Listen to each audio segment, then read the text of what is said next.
This has been a long time coming, but it's finally here. Maruti has a rival to the likes of the Hyundai Creta, the Kia Seltos, Volkswagen Taigun, Škoda Kushaq, Nissan Kicks and MG Astor. This is the all-new Maruti Suzuki Grand Vitara. It's sister model to the Toyota Urban Cruiser Hyryder that we just saw a couple of weeks ago. And over this video, I'm going to tell you all there is to know about this model so far.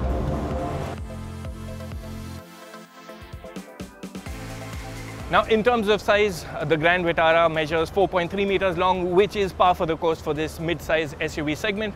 Now, in terms of looks, it is quite similar to what we've seen from Suzuki's international range. If you've seen the latest generation of S-Cross, you will find a few similarities here. Now, there is a healthy use of chrome on the upper portion of the grille and surrounding the grille itself. You also get 3-point LED DRLs, again that split headline setup that we've seen across more and more SUVs, and of course the main headlights are positioned lower down.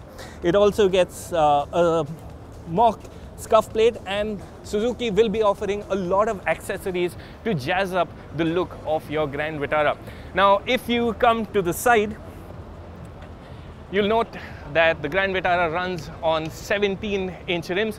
These get a diamond cut finish and look quite classy, though there is quite a bit of a gap between the rims and these squared out wheel arches. There isn't all too many flourishes on the side in terms of the metal work, but you do get cladding lower down, and again quite a bit will be offered on the accessories menu. You also get roof rails on the top. I don't think they're functional and would only be for design. Now let's move to the back.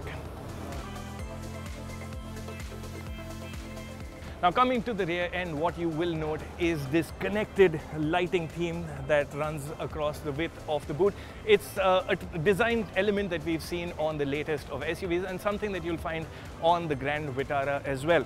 Again, there is nice use of gloss black materials here, and you can embellish the lower portion of the bumper to your liking. It is quite a neatly styled SUV.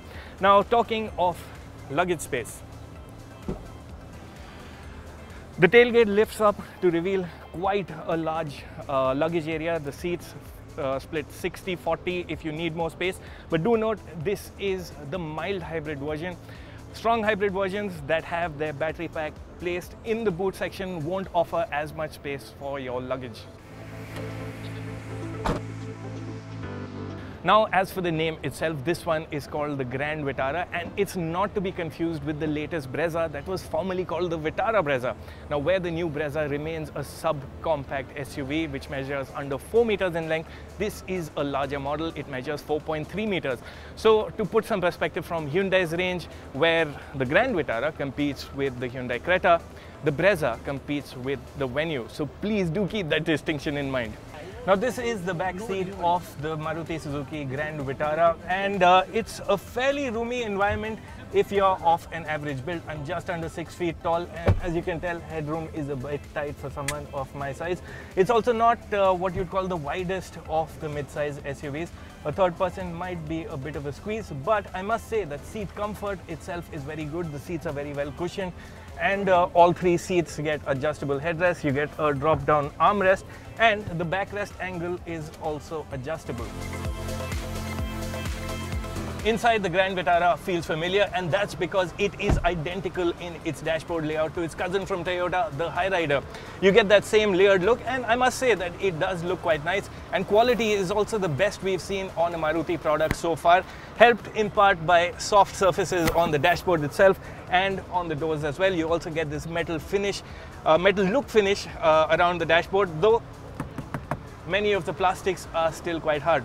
Now, another talking point, according to me, are the seats. Now, they get leatherette upholstery. They're quite nicely cushioned, feel large and supportive, and also get front seat ventilation on high-spec variants. Now, talking of features, there's a lot to talk about. The new Brezza was the first Maruti to get a sunroof, and now the Grand Vitara is the first Maruti to get a panoramic sunroof. There are other talking points as well. The 9-inch touchscreen, it gets a 360-degree camera as we've seen on the latest Marutis. Top spec hybrid versions also get a digital instrument cluster.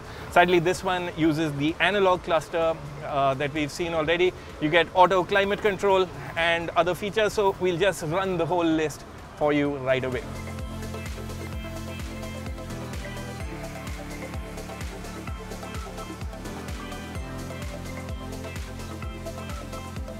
Like the urban cruiser Hyryder, the Grand Vitara also gets 2 petrol options with some level of hybridization. The 1.5-litre naturally aspirated 4-cylinder engine makes 103 horsepower, and it's available with a 5-speed manual gearbox, a 6-speed automatic gearbox, and also gets all-wheel drive. This is Suzuki's all-grip all-wheel drive system. Fuel economy numbers are positive. It ranges between 19 to 21 kilometers per litre for this version, which runs a 1.5-litre naturally aspirated engine with mild hybrid technology. But if your buying decision is driven entirely by fuel economy numbers, it's the strong hybrid version that you should be interested in. That gets you a 1.5-litre 3-cylinder petrol engine mated to a stronger 80.3 horsepower electric motor. Now, in all, the hybrid system makes about 115 horsepower, but the number of greatest interest is near 28 kilometers per litre on the ARAI test cycle. Now, Maruti hasn't announced prices as yet. Those should come out in the coming month. But this is a model that has been a long time coming, as I've said, and could just be a disruptor. Let us know what you think of it in the comment section below. And do you like it? What don't you like? Let us know.